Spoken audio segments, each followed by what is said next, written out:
Not every bass spawns at the same time. Not every fish in the lake's gonna spawn at the same time. You know, I think that's something I didn't really grasp enough when I was younger, but I know a lot more now. I mean, I've caught fish in February on a lake on beds, and I've caught them in May on the same lake on beds. But it's generally one end of the lake or the other, a main lake, different things. So, you know, if you're hunting for that type of bite, you just got to put the trolling motor down. You got to look for key areas, key stretches, kind of keep some notes, look for key bottom compositions for that particular lake.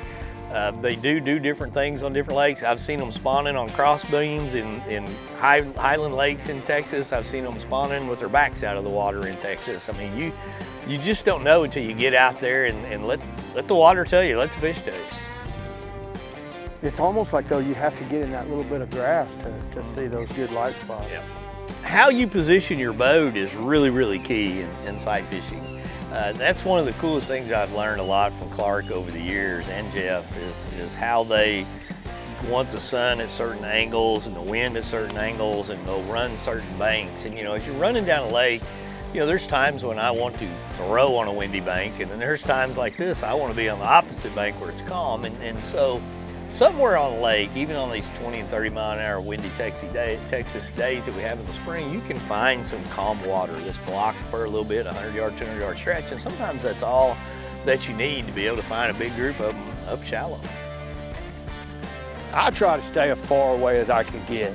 It doesn't necessarily mean it always is happening.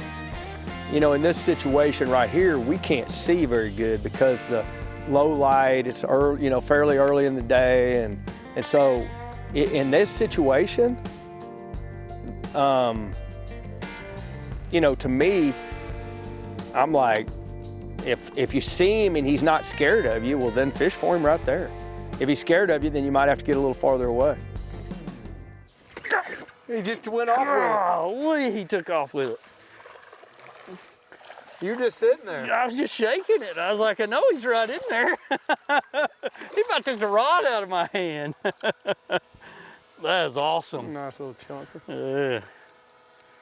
Yeah. Oh man, that's so fun. Little male. Yeah. God, that's cool. I mean, about took the rod out of my hand.